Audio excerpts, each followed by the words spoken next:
आज ही Doubtnut app download करें। Doubtnut पर होगा अब आपके सभी मैथ्स, केमिस्ट्री, फिजिक्स और बायोलॉजी डाउट्स का सफाया। बस अपने क्वेश्चन की फोटो खींचो, उसे क्रॉप करो और तुरंत वीडियो सोल्यूशन पाओ। Download now. तो इस क्वेश्चन में मुझे कहा गया है find the value of I1 and I2 immediately after the switch S is closed, long time later with S closed, immediately after S is open, long time after S is open। तो मुझे इस question में कहा गया है कि मुझे I1 और I2 करंट निकालने हैं। अगर पहले केस मुझे ये दिया गया कि जो मेरा स्विच S है वो जस्ट मैंने क्लोज किया है, तो स्विच क्लोज करना मतलब ये जो की है ना एस, इसको मैंने बंद कर दिया। क्लोज करना मतलब बंद करना, उसकी वजह से ये अब सर्किट पूरा हो गया। तो मैं निकाल लेता हूँ पहला case at time delta T. और डेल्टा टी क्या है, मैंने जस्ट क्लोज किया है, मतलब delta T tends to 0 second से। ठीक है, तो यहाँ पे देख सकते हो कि यहाँ पे मेरा एक रेजिस्टेंस ये है, एक रेजिस्टेंस ये है और एक रेजिस्टेंस ये है, एक इंडक्टर ये है। ठीक है, तो जैसे ही मैंने ये स्विच एस क्लोज किया तो क्या होगा, करंट फ्लो होगा। तो करंट कुछ इस तरह जाएगा, इस डायरेक्शन में, I1 की तरफ को और I2 की तरफ को। अब जैसे ये इंडक्टर की तरफ पहुंचेगा, इंडक्टर की प्रॉपर्टी क्या होती है, इंडक्टर पहले खुद एनर्जी चार्ज करता है अपनी, उसके बाद आगे को करंट भेजता है। ठीक है, पर मैं निकाल रहा हूँ जब डेल्टा टी टेंड्स टू 0 है, मतलब उस टाइम तक मेरा जो इंडक्टर होगा वो चार्ज नहीं होगा, क्योंकि डेल्टा टी उसके लिए बहुत छोटा है। उसको थोड़ा सा टाइम, मतलब 1-2 सेकंड तो लगेगा ही लगेगा, पर मैं डेल्टा टी बहुत ही छोटा ले रहा हूँ, जस्ट खोला ही है मैंने ये सर्किट। ठीक है, तो यहाँ पे ये चार्ज नहीं होगा, इसलिए मेरा यहाँ पे जो करंट है वो ब्रेक हो जाएगा, मतलब यहाँ तक तो जाएगा पर इसके आगे वो करंट नहीं जाएगा। तो अगर फर्स्ट केस में मैं सर्किट लेता हूँ तो वो सिंपली क्या हो जाएगा, यहाँ पे मैंने बंद कर दिया इसलिए मैं की बना नहीं रहा हूँ। यहाँ पे एक रजिस्टर 10 ओम का और एक 20 ओम का रजिस्टर, बस इतना ही मेरे पास यहाँ पे सर्किट आ जाएगा। और यहाँ वाला जो रजिस्टर है, क्योंकि ये सर्किट इंडक्टर ने ब्लॉक कर दिया है, इसकी वजह से इसका कोई यूज़ नहीं होगा। ठीक है, तो मेरे पास अब सिर्फ 10 ओम का रजिस्टर है और 20 ओम का रजिस्टर है। तो करंट क्या है, ये वाली को कह देते हैं करंट I1 और ये वाले को कह रहा हम करंट I2। तो इस केस में क्या हो जाएगा, अगर वो करंट मान लो ये फ्लो हो रहा है तो I1 इज टू I2, क्योंकि यहाँ को तो कोई करंट जा नहीं रहा है, इसीलिए फर्स्ट केस में मेरे पास at time T, sorry delta T, जहाँ पे टी डेल्टा टी टेंस कर रहा है 0 को, वो हो जाएगा I1 इक्वल्स टू I2। ठीक है, ओम्स लॉ से मैं कह देता हूँ, वो आ जाएगा मेरे पास V/R। V मेरे पास पोटेंशियल बैटरी का कितना है 100, और रेजिस्टेंस मेरा कितना हो जाएगा, दोनों क्या है सीरीज में 20 + 10 जो क्या आ जाएगा 30। तो जो करंट आया हुआ है 10/3 एम्पेयर। तो फर्स्ट वाला तो हो गया। सेकंड वाला आप करते हैं। सेकंड वाला मुझसे कह रहा है long time later with S close. तो मुझसे कह रहा है कि बहुत टाइम हो गया आप क्लोज करे हुए। ठीक है, तो अब बहुत टाइम हो गया इसलिए मेरा इंडक्टर क्या हो जाएगा, चार्ज हो जाएगा, फुली चार्ज। तो फुली चार्ज करने के बाद मेरा inductor as a normal wire behave करता है। तो अब सेकंड केस में क्या होगा, ये एक नॉर्मल वायर की तरफ बिहेव करेगा। तो अब क्या होगा, मेरा ये करंट जो यहाँ फ्लो नहीं हो रहा था वो आगे को फ्लो होगा। तो ये कुछ ऐसा आ जाएगा सर्किट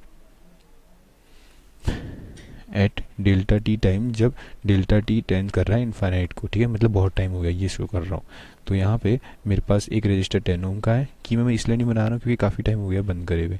और उसके बाद एक रजिस्टर ये है, ये inductor as a plain wire की तरह काम करेगा, और बीच में एक और इंडक्टर है। ठीक है, तो 20 ओम का ये इंडक्टर, सॉरी रेजिस्टेंस, 10 ओम का ये रेजिस्टेंस, और ये रेजिस्टेंस कितने का है 30 ओम। तो ये आ गया 30 ओम। तो ये मेरा सर्किट आ गया। तो करंट फ्लो होगा कुछ इस तरह। इस करंट को कह देता हूँ मैं I1 और इस करंट को ये कह रखा है यहाँ पे I2। तो यहाँ पे भी करंट फ्लो होगा, इसमें कह देता हूँ I3। तो ये जो करंट है इस बार I1 इज टू I2 नहीं होगा, क्योंकि I1 का एक कंपोनेंट I3 भी है। तो I1 जो होगा I2 + I3 होगा सिंपली। तो I1 मेरा क्या है, टोटल करंट इस सर्किट में कितना फ्लो हो रहा है, तो V टू IR से सिंपली निकाल सकता हूँ I1। ठीक है, तो यहाँ से I1 मेरे पास कितना आ जाएगा, वो आ जाएगा V जो कि है पोटेंशियल, जो कि है 100 वोल्ट, और टोटल रेजिस्टेंस। तो टोटल रेजिस्टेंस कैसे निकलेगा, मेरा 30 ओम और 20 ओम रेजिस्टेंस मेरा क्या है पैरेलल में है। तो मेरे पास कितना आ जाएगा पैरेलल के केस में, वो आ जाएगा 1/30 + 1/20। तो इसका रिजल्टेंट रेजिस्टेंस 1/R हो जाएगा। R मेरा रिजल्टेंट रेजिस्टेंस है इन दोनों का, और जो रिजल्टेंट रेजिस्टेंस है फिर वो सीरीज़ में आ जाएगा मेरे 10 ओम के साथ। तो यहाँ पे मैं 1/10 अगर कॉमन लेता हूँ, ठीक है, तो ये अंदर आ गया 1/3 + 1/2। तो यहाँ पे आ गया इज टू 1/R। तो 1/R मेरे पास कितना आ जाएगा, वो आ जाएगा 5/60 या फिर 1/R। तो R मेरे पास कितना आ गया, R मेरे पास आ गया 12 ओम। तो यहाँ पे इन दोनों का रेजिस्टेंस, रिजल्टेंट रेजिस्टेंस 12 ओम आ गया। अब वो सीरीज में है 10 ओम के, तो टोटल रेजिस्टेंस कितना आ गया मेरे पास 22 ओम। तो यहाँ से मैं 2 से काट देता हूँ, मेरे पास 50/11 एम्पेयर।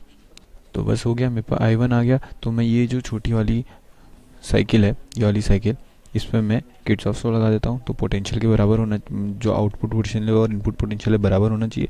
तो मतलब मेरे जो 100 वोल्ट है, जो इनपुट पोटेंशियल दे रहा हूँ, वो इक्वल्स टू होना चाहिए इसके पोटेंशियल डिफरेंस के बराबर। मतलब यहाँ पे R दिया गया है और I मुझे पता है, तो V इक्वल्स टू IR से यहाँ पे आ जाएगा I R1 कह देता हूँ इस रेजिस्टेंस को, प्लस ये वाली साइकिल में जा रहा हूँ तो सर्किट मेरा आ जाएगा कुछ इस तरह, और ये आ गया IR2। तो IR2, ठीक है, R2 मेरा 20 ओम हो गया। तो यहाँ पे करंट फ्लो कितना हो रहा है I1, ठीक है, तो ये आ गया I1, और यहाँ पे करंट फ्लो कितना हो रहा है I2, तो ये भी आ गया I2, ठीक है। तो I1 हमें पता है जो कि है 50/11, तो आ गया 100 इज इक्वल्स टू 50/11। R1 भी हमें पता है जो कि आ गया 10, और यहाँ से I2 मुझे निकालना है, जो कि मुझे I2 यहाँ पे दिया गया है, ये इंटू प्लस हो गया, ये इंटू R2 जो कि है 20 ओम, ठीक है 20। तो यहाँ से मेरे पास आ गया 11, अगर मैं मल्टीप्लाई करता हूँ तो आ गया 1100 is equals to 50 into 10 500 is equals to, यहाँ भी 11 मल्टीप्लाई होगा तो 220 I2, ठीक है। तो I2 यहाँ से कितना आ जाएगा, ये आ गया 1100 माइनस 500 600, तो 600 इज इक्वल्स टू 220 I2। तो यहाँ से मेरे पास कितना आ गया, 0 0 कैंसिल, और 2 से मैंने काट दिया तो यहाँ 30 आया, यहाँ 11 आया। तो I2 मेरे पास यहाँ पे इस केस में आ गया 30/11 एम्पेयर, ठीक है। मुझे I1 और I2 ही निकालना है, I3 मुझे पूछा नहीं गया तो मैं निकाल नहीं रहा हूँ। अगला मुझसे कुछ पूछा गया है, immediately after S is open. तो ओपन मतलब क्या होता है, जैसे ये क्लोज मतलब क्या होता है, सर्किट मैंने बंद कर दिया, अब उसमें करंट फ्लो हो रहा है। ओपन करना मतलब वापस कि मेरा फिर से सर्किट क्या हो गया, टूट गया है। ये होता है ओपन की और ये होता है क्लोज्ड की, ठीक है। क्लोज की से सर्किट मेरा चालू होता है, मतलब कंप्लीट होता है, और ओपन की से मेरे पास सर्किट बंद हो जाता है। तो अब क्या हो रहा है, मैंने बंद कर दिया सर्किट। तो सर्किट जैसे ही मैंने बंद किया तो यहाँ पे 100 वोल्ट का पोटेंशियल से जो करंट आ रहा है वो करंट आना क्या हो जाएगा, बंद हो जाएगा। और यहाँ पे इंडक्टर से मेरा चार्ज, जो एनर्जी ली थी इसने, वो डिस्चार्ज होना शुरू हो जाएगी, ठीक है। तो अब मेरा एज इंडक्टर जो है एज अ पोटेंशियल काम करेगा। तो यहाँ पे केस 3 में जब मैंने एस जो की है उसे ओपन कर दिया, ठीक है, तो अब मेरा inductor as a discharge current की तरह काम करेगा। तो अब सर्किट कैसा दिखेगा, ठीक है। यहाँ से मैंने क्या कर दिया, अब यहाँ से तो की बंद हो गई, तो ये होगी की ओपन होगी, सॉरी, तो ये तो खुल गया। इसलिए मेरा जो 10 ओम का रेजिस्टेंस है वो तो कुछ हेल्प करेगा नहीं हमें। तो मेरे पास सिर्फ 2 ही रेजिस्टेंस है, एक तो 30 ओम वाला, ये वाला, और ये 20 ओम वाला, कुछ इस तरह। अब ये आ गया, और यहाँ पे जो इंडक्टर है वो बिहेव करेगा एज अ पोटेंशियल, ठीक है। ये जो इंडक्टर है वो बिहेव करेगा पोटेंशियल की तरह, क्योंकि ये वाला जो सर्किट है ये पूरा टूट चुका है। तो यहाँ पे जो I1 है वो तो सिंपली मैं देख सकता हूँ क्योंकि टूट चुका है, यहाँ से पोटेंशियल आएगा नहीं, तो I1 आ गया मेरे पास 0। तो इसीलिए यहाँ पे जो भी करंट I1 से आ रहा होगा वो तो मेरा नहीं आएगा, जो इसीलिए यहाँ पे जो पोटेंशियल पहले से था, मतलब जो करंट पहले से था, पहले से कितना था, I3 मान रखा था मैंने, ठीक है। I3 मेरे को पता है वो इक्वल्स टू था मेरे I1 is equals to I2 plus I3 था, है ना। तो I2 मैंने निकाला था 30/11 यहाँ पे, और I1 निकाला था मैंने कितना, 50/11। तो यहाँ से I3 मेरे पास कितना आ जाएगा, यहाँ पे सिंपली आ जाएगा मेरे पास 20/11। मतलब ये जो इंडक्टर पे जब मेरे पास स्विच एस क्लोज था, इंडक्टर पे करंट कितना बह रहा था, वो बह रहा था 20/11 के बराबर एम्पेयर, ठीक है। तो मेरी इंडक्टर की ये प्रॉपर्टी होती है, जैसे ही मैंने ओपन किया उसके बाद वो अचानक से ऐसे करंट ड्रॉप नहीं करने देता, वो हल्के हल्के ड्रॉप करता है, क्योंकि वो डिस्चार्ज होना शुरू करता है उसके बाद, और इसीलिए वो पोटेंशियल की तरफ बिहेव करता है। ये सिंपली ऐसे समझ लो, मान लो अगर मैंने यहाँ पे बल्ब रख दिया, तो जैसे ही मैंने यहाँ पे स्विच ओपन करा, ठीक है, तो वो अचानक से बल्ब बंद नहीं होगा, वो एकदम हल्के धीमे धीमे होते रहे, उसकी जो इंटेंसिटी है लाइट की वो धीमे धीमे धीमे धीमे बंद होगी। ऐसे नहीं होगा अचानक से भप करके बंद हो गया, ये नहीं होगा। तो इसीलिए यहाँ पे जैसे ही एस ओपन होगा तो मेरा जो यहाँ करंट है वो कितना हो जाएगा, वो हो जाएगा 20/11 एम्पेयर I2, ठीक है। क्यों हुआ, क्योंकि ये जो इंडक्टर है वो अचानक से मेरा करंट चेंज होने नहीं देगा। और जो 30/11 था करंट, वो किस तरफ से आ रहा था, वही बैटरी से आ रहा था, ना कि मेरे इंडक्टर से, ठीक है। तो अब जैसे ही मेरा बैटरी हटी तो ये 30/11 वाला भी हट गया, और करंट सिर्फ कितना डॉलेगा इस केस में, ये इंडक्टर के थ्रू 20/11 इस सर्किट में, इस तरफ तो जाएगा नहीं। तो ये वाली सर्किट में कुछ इस तरह को मेरा आएगा 20/11 I2, ठीक है।